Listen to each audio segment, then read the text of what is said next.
60ರ ವಯಸ್ಸಿನಲ್ಲಿಯೂ ಬಲಿಷ್ಠವಾದ ಕಾಲುಗಳು ಬೇಕೆಂದರೆ ನೀವು ಈ 5 ವಸ್ತುಗಳನ್ನು ತಿನ್ನಲೇಬೇಕು. ಇದು ನಿಮಗೆ ಅನುಭವಕ್ಕೆ ಬಂದಿರಬಹುದು. ವಯಸ್ಸಾದಂತೆ ಈಗ ಮೆಟ್ಟಿಲುಗಳನ್ನು ಹತ್ತುವುದು ಮೊದಲಿನಷ್ಟು ಸುಲಭವಲ್ಲ ಎಂದು ಈಗೀಗ ಸ್ವಲ್ಪ ನಡೆದರೆ ಸಾಕು ಕಾಲುಗಳಲ್ಲಿ ನೋವು ಬರುತ್ತದೆ.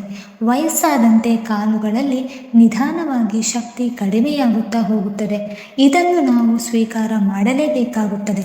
ಆದರೆ ಈ 5 ತುಂಬ ಶಕ್ತಿಶಾಲಿಯಾದ ಆಹಾರಗಳನ್ನು ಪ್ರತಿದಿನ ಸೇವಿಸುವುದರಿಂದ ನಿಮ್ಮ ಕಾಲುಗಳಲ್ಲಿ ಶಕ್ತಿ ಹೆಚ್ಚುವಂತೆ ಮಾಡುತ್ತದೆ. ಅದರಿಂದಾಗಿ ನಿಮಗೆ ಮತ್ತೆ ಯೌವನದ ಹುರುಪು ಬರುತ್ತದೆ. ಯಾವಾಗ ನಮಗೆ 60 ವರ್ಷದ ಮೇಲೆ ವಯಸ್ಸಾಗುತ್ತಾ ಹೋಗುತ್ತದೆ ಆಗ ನಮ್ಮ ಶರೀರಕ್ಕೆ ಸ್ವಲ್ಪ ಅವಶ್ಯಕ ಪೋಷಣೆ ಬೇಕಾಗುತ್ತದೆ. ನಾವು ಮಾಡುವ ಡಯಟ್ನಿಂದಾಗಿ ನಮ್ಮ ದೇಹಕ್ಕೆ ಬೇಕಾದ ಅವಶ್ಯಕ ಪೋಷಕಾಂಶಗಳು ಸಿಗುವುದಿಲ್ಲ. ಇದಕ್ಕೆ ನೀವೇನು ಚಿಂತೆ ಮಾಡುವ ಅವಶ್ಯಕತೆ ಇಲ್ಲ, ಏಕೆಂದರೆ ನಾವು ಇಲ್ಲಿ ತಿಳಿಸಿರುವ ಈ 5 ಆಹಾರಗಳನ್ನು ನಿಮ್ಮ ಡಯಟ್ನಲ್ಲಿ ಸೇರಿಸುವುದರಿಂದ ನಿಮ್ಮ ಕಾಲುಗಳಿಗೆ ಹೊಸ ಚೈತನ್ಯ ಉಂಟಾಗಿ ನೀವು ಮತ್ತೆ ಮೊದಲಿನಂತೆ ಆರಾಮವಾಗಿ ನಡೆಯಬಹುದು. ಈಗ ಈ 5 ಆಹಾರಗಳ ಬಗ್ಗೆ ಒಂದೊಂದಾಗಿ ತಿಳಿಯೋಣ. 1. ಮೊಸರು. ಪ್ರತಿದಿನ ನೀವು 1 ಬಟ್ಟಲು ಮೊಸರನ್ನು ತಿನ್ನುವುದರಿಂದ ನಿಮ್ಮ ದೇಹಕ್ಕೆ ಬೇಕಾದ ಅವಶ್ಯಕ ಪ್ರೋಟೀನ್ ಮತ್ತು ಕ್ಯಾಲ್ಸಿಯಂ ಸಿಗುತ್ತದೆ. ಇದು ಮೂಳೆಗಳಿಗೆ ಮತ್ತು ಸ್ನಾಯುಗಳಿಗೆ ಅತಿ ಮುಖ್ಯವಾದ ಪೋಷಕಾಂಶವಾಗಿದೆ.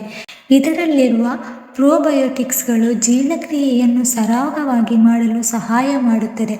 ನೀವು ಸೇವಿಸುವ ಆಹಾರದಲ್ಲಿರುವ ಪೋಷಕಾಂಶಗಳನ್ನು ಚೆನ್ನಾಗಿ ಹೀರಲ್ಪಡುತ್ತದೆ. ನಿಮಗೆ ಲ್ಯಾಕ್ಟೋಸ್ನಿಂದ ಯಾವುದೇ ರೀತಿಯ ಸಮಸ್ಯೆ ಇಲ್ಲದಿದ್ದರೆ ಮೊಸರನ್ನು ನಿಮ್ಮ ಆಹಾರದಲ್ಲಿ ಒಂದು ಭಾಗವನ್ನಾಗಿ ಮಾಡಿಕೊಳ್ಳಿ. ಅಷ್ಟೇ ಅಲ್ಲದೆ ಮೊಸರನ್ನು ಇನ್ನೂ ಹೆಚ್ಚು ಪೋಷಕಾಂಶಯುಕ್ತವನ್ನಾಗಿ ಮಾಡಲು ಅದರಲ್ಲಿ ಚಿಟಿಕೆ ಅರಶಿನ ಮತ್ತು ಬಾದಾಮಿಯನ್ನು ಹಾಕಿ ಸೇವಿಸಿ. ಈ ಚಿಕ್ಕ ಬದಲಾವಣೆಯಿಂದ ನಿಮ್ಮ ದೇಹಕ್ಕೆ ಹಲವಾರು ಉಪಯೋಗಗಳು ಸಿಗುತ್ತವೆ. 2. ಹೆಸರುಕಾಳು. ವಯಸ್ಸಾದವರಲ್ಲಿ ಕಾಳುಗಳು ಜೀರ್ಣವಾಗಲು ತುಂಬ ಕಷ್ಟವಾಗುತ್ತದೆ. ಆದರೆ ಹೆಸರು ಕಾಳಿನಲ್ಲಿ ಸಾಕಷ್ಟು ಪೋಷಕಾಂಶಗಳಿವೆ. ಇದರಿಂದಾಗಿ ಸ್ನಾಯುಗಳಿಗೆ ಬೇಕಾದ ಪೋಷಕಾಂಶಗಳು ದೊರೆತು ಬಲಿಷ್ಠವಾಗುತ್ತದೆ. ಹೆಸರು ಕಾಳುಗಳನ್ನು ನೀವು ಪಲ್ಯ ಮಾಡಿ ಸೇವಿಸಬಹುದು ಅಥವಾ ಅದನ್ನು ಹುರಿದು ಪುಡಿ ಮಾಡಿ ಕೂಡ ಬಳಸಬಹುದು. ನಿಮಗೆ ಗ್ಯಾಸ್ ಮತ್ತು ಮಲಬದ್ಧತೆ ಸಮಸ್ಯೆ ಇದ್ದಲ್ಲಿ ಪಲ್ಯ ಮಾಡುವಾಗ ಅದಕ್ಕೆ ಸ್ವಲ್ಪ ಜೀರಿಗೆ ಪುಡಿ ಹಾಗೂ ಇಂಗನ್ನು ಹಾಕಿ ಸೇವಿಸುವುದರಿಂದ ಯಾವುದೇ ರೀತಿಯ ಸಮಸ್ಯೆಯಾಗುವುದಿಲ್ಲ. 3. ಪಾಲಕ್ ಸೊಪ್ಪು. ಹಸಿರು ಸೊಪ್ಪು ತರಕಾರಿಗಳು ನಮ್ಮ ದೇಹಕ್ಕೆ ತುಂಬಾ ಒಳ್ಳೆಯದು. ಅದರಲ್ಲೂ ಪಾಲಕ್ ಸೊಪ್ಪು ನಮ್ಮ ದೇಹಕ್ಕೆ ತುಂಬಾ ಒಳ್ಳೆಯ ಆಹಾರವಾಗಿದೆ. ಇದರಲ್ಲಿ ಹೇರಳವಾಗಿ ಕಂಡುಬರುವ ಕ್ಯಾಲ್ಸಿಯಂ ಮತ್ತು ಇತರ ಪೋಷಕಾಂಶಗಳು ಸ್ನಾಯುಗಳು ಹಾಗೂ ಮೂಳೆಗಳಿಗೆ ಬಹಳ ಅವಶ್ಯಕವಾಗಿದೆ. ಇದರಿಂದ ಮೂಳೆಗಳು ತುಂಬ ಬಲಿಷ್ಠವಾಗುತ್ತದೆ. ನಾವು ಇದನ್ನು ಸಾಂಬಾರ್ನಲ್ಲಿ ಸೇರಿಸಬಹುದು. ಪಾಲಕ್ ಸೊಪ್ಪಿನ ಜ್ಯೂಸ್ ಮಾಡಿ ಕೂಡ ಕುಡಿಯಬಹುದು. ಇದನ್ನು ಪ್ರತಿದಿನ ಸೇವಿಸುವುದರಿಂದ ಮಾಂಸಖಂಡಗಳಲ್ಲಿನ ನೋವು ಕೂಡ ಕಡಿಮೆಯಾಗುತ್ತಾ ಬರುತ್ತದೆ. ಕೆಲವು ಜನರಿಗೆ ಇದರ ಸ್ವಾದ ಹಿಡಿಸದೇ ಇರಬಹುದು.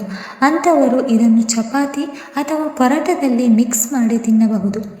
ಒಂದು ಮಾತನ್ನು ನೆನಪಿನಲ್ಲಿಟ್ಟುಕೊಳ್ಳಿ, ಪಾಲಕ್ ಸೊಪ್ಪನ್ನು ಅತಿಯಾಗಿ ತಿನ್ನುವುದರಿಂದ ಅದರ ಪೋಷಕಾಂಶ ಕಡಿಮೆಯಾಗುತ್ತದೆ.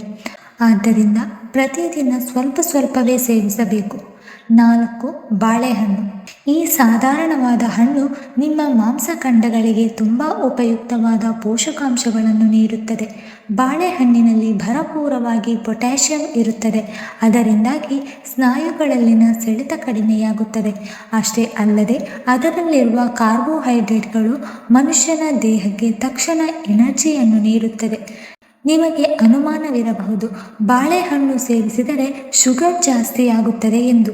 ಇದರ ಬಗ್ಗೆ ಒಂದು ಬಾರಿ ನೀವು ನಿಮ್ಮ ಡಾಕ್ಟರ್ ಹತ್ತಿರ ಕೇಳಿಕೊಂಡು ನಂತರ ಬಾಳೆಹಣ್ಣನ್ನು ಸೇವಿಸಬೇಕು. ಸಾಮಾನ್ಯವಾಗಿ ಎಲ್ಲರೂ ದಿನಕ್ಕೊಂದು ಬಾಳೆಹಣ್ಣು ಸೇವಿಸುವುದು ಉತ್ತಮ. ಬಾಳೆಹಣ್ಣನ್ನು ಹಾಲಿನಲ್ಲಿ ಮಿಕ್ಸ್ ಮಾಡಿ ಮಿಲ್ಕ್ ಶೇಕ್ ರೀತಿಯಲ್ಲಿ ಕುಡಿಯಬಹುದು ಅಥವಾ ಓಟ್ಸ್ನ ಜೊತೆ ಬೆಳಿಗ್ಗೆ ತಿಂಡಿ ಸಮಯದಲ್ಲಿ ಸೇವಿಸಬಹುದು. 5. ಅಗಸೆ ಬೀಜ. ಈ ಸಣ್ಣ ಸಣ್ಣ ಅಗಸೆ ಬೀಜಗಳು ನಮ್ಮ ದೇಹಕ್ಕೆ ಖಜಾನೆ ಎಂದು ಹೇಳಿದರೂ ತಪ್ಪಾಗುವುದಿಲ್ಲ. ಅಗಸೆ ಬೀಜಗಳಲ್ಲಿ ಒಮೆಗಾ 3 ಫ್ಯಾಟಿ ಆಸಿಡ್ಗಳು ಇರುತ್ತದೆ. ಇದು ಕೀಲುಗಳಲ್ಲಿರುವ ನೋವು ಹಾಗೂ ಊತವನ್ನು ಕಡಿಮೆ ಮಾಡಲು ಸಹಾಯ ಮಾಡುತ್ತದೆ. ಇದರಲ್ಲಿ ಫೈಬರ್ ಕೂಡ ಹೆಚ್ಚಾಗಿ ಸಿಗುತ್ತದೆ. ಇದು ಜೀರ್ಣಕ್ರಿಯೆಗೆ ತುಂಬಾ ಸಹಾಯ ಮಾಡುತ್ತದೆ. ಅಗಸೆ ಬೀಜವನ್ನು ಬೆಳಿಗ್ಗೆ 1 ಚಮಚ ಪುಡಿ ಮಾಡಿ ಬೆಚ್ಚಗಿನ ನೀರಲ್ಲಿ ಸೇರಿಸಿ ಕುಡಿಯಬಹುದು. ಕೆಲವೊಬ್ಬರಿಗೆ ಇದನ್ನು ಹಾಗೆ ಪೂರ್ತಿಯಾಗಿ ತಿನ್ನಲು ಆಗುವುದಿಲ್ಲ, ಅಂದರೆ ಅದರ ರುಚಿ ನಿಮಗೆ ಹಿಡಿಸುವುದಿಲ್ಲ. ಅಂಥವರು ಇದನ್ನು ಚೆನ್ನಾಗಿ ಹುರಿದು ಚಟ್ನಿ ಪುಡಿ ಮಾಡಿ ಊಟದ ಜೊತೆ ಸೇವಿಸಬಹುದು.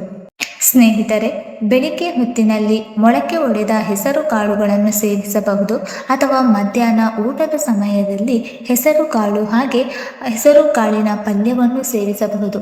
ನಂತರ ಸಾಯಂಕಾಲದ ಸಮಯದಲ್ಲಿ ಬಾಳೆಹಣ್ಣಿನ ಮಿಲ್ಕ್ ಶೇಕ್ ಮಾಡಿಕೊಂಡು ಕುಡಿಯಬಹುದು. ರಾತ್ರಿ ಊಟದ ಸಮಯದಲ್ಲಿ ಪಾಲಕ್ ಸೊಪ್ಪಿನ ಸೂಪನ್ನು ಮಾಡಿಕೊಂಡು ಸೇವಿಸಬಹುದು. ಹಾಗೆ ಏನಾದರೂ ಸ್ನ್ಯಾಕ್ಸ್ಗಳನ್ನು ತಿನ್ನುವಾಗ ಅದರ ಮೇಲೆ ಅಗಸೆ ಬೀಜಗಳನ್ನು ಉದುರಿಸಿ ತಿನ್ನಬಹುದು. ಇದೇ ರೀತಿ ಪ್ರತಿದಿನ ಈ ಚಿಕ್ಕ ಚಿಕ್ಕ ಬದಲಾವಣೆಗಳನ್ನು ಮಾಡಿಕೊಳ್ಳುತ್ತಾ ಹೋದರೆ ನಮ್ಮ ದೇಹದಲ್ಲಿ ಹೊಸ ಚೈತನ್ಯ ಉಂಟಾಗಿ ನಮಗೆ ಯಾವುದೇ ರೀತಿಯ ಸಮಸ್ಯೆಗಳು ಕೂಡ ಎದುರಾಗುವುದಿಲ್ಲ. ನೀವು ಪ್ರತಿದಿನ ವ್ಯಾಯಾಮದ ಜೊತೆಗೆ ಈ ಆಹಾರ ಪದಾರ್ಥಗಳನ್ನು ಸೇವಿಸುತ್ತಾ ಬಂದರೆ ನಿಮಗಿರುವ ಕಾಲು ಮತ್ತು ಸ್ನಾಯುಗಳ ಸಮಸ್ಯೆಗಳು ಕೂಡ ಕಡಿಮೆಯಾಗುತ್ತದೆ. ಸರಿಯಾದ ಸಮಯಕ್ಕೆ ಊಟ ತಿಂಡಿಯನ್ನು ಮಾಡುವುದರಿಂದ ಆಹಾರದ ಪ್ರಭಾವ 2 ಪಟ್ಟು ಹೆಚ್ಚಾಗುತ್ತದೆ. 1 ಚಮಚ ಅಗಸೆ ಬೀಜಗಳನ್ನು ಇಡೀ ರಾತ್ರಿ 1 ಲೋಟ ನೀರಿನಲ್ಲಿ ನೆನೆಸಿ ಬೆಳಗ್ಗೆ ಸೇವಿಸುವುದರಿಂದ ನಿಮ್ಮ ದೇಹಕ್ಕೆ ಆಗುವ ಸಕಾರಾತ್ಮಕ ಬದಲಾವಣೆಗಳನ್ನು ನೀವು ಕೇವಲ 1 ವಾರದಲ್ಲಿ ತಿಳಿದುಕೊಳ್ಳಬಹುದು. ಮೊಸರು ಮತ್ತು ಅಗಸೆ ಬೀಜಗಳನ್ನು ಸೇವಿಸುವುದರಿಂದ ಒಮೆಗಾ 3 ಮತ್ತು ಕ್ಯಾಲ್ಸಿಯಂ ಹೇರಳವಾಗಿ ಸಿಗುತ್ತದೆ. ಹೆಸರು ಕಾಳು ಮತ್ತು ಪಾಲಕ್ ಸೊಪ್ಪನ್ನ ಮಿಕ್ಸ್ ಮಾಡಿ ಸೇವಿಸುವುದರಿಂದ ದೇಹಕ್ಕೆ ಭರಪೂರವಾದ ಪೋಷಕಾಂಶಗಳು ಸಿಗುತ್ತದೆ. ಬಾಳೆಹಣ್ಣು ಮತ್ತು ಹಾಲನ್ನು ಮಿಕ್ಸ್ ಮಾಡಿ ಕುಡಿಯುವುದರಿಂದ ಕ್ಯಾಲ್ಸಿಯಂ ಹೆಚ್ಚಾಗಿ ದೇಹಕ್ಕೆ ಸಿಗುತ್ತದೆ. ವೀಕ್ಷಕರೇ, ನೀವು 60ರ ವಯಸ್ಸಿನಲ್ಲಿದ್ದರೆ ಈ 5 ಸೂಪರ್ ಫುಡ್ಗಳನ್ನು ಇವತ್ತಿನಿಂದಲೇ ತಿನ್ನಲು ಶುರು ಮಾಡಿ. ಇದರಿಂದ ಆಗುವ ಸಕಾರಾತ್ಮಕ ಬದಲಾವಣೆಗಳನ್ನು ನೀವು ಕೂಡ ತಿಳಿದುಕೊಳ್ಳಿ. ನಿಮಗೆ ಈ ವಿಡಿಯೋ ಇಷ್ಟವಾಗಿದ್ದಲ್ಲಿ ದಯವಿಟ್ಟು ಲೈಕ್ ಮಾಡಿ, ಶೇರ್ ಮಾಡಿ ಮತ್ತು ಕಮೆಂಟ್ ಮಾಡಿ. ಹಾಗೆಯೇ ಮುಂದಿನ ವಿಡಿಯೋಸ್ಗಳಿಗಾಗಿ ನಮ್ಮ ಚಾನಲನ್ನು ಸಬ್ಸ್ಕ್ರೈಬ್ ಮಾಡಿಕೊಳ್ಳಿ. ಧನ್ಯವಾದಗಳು.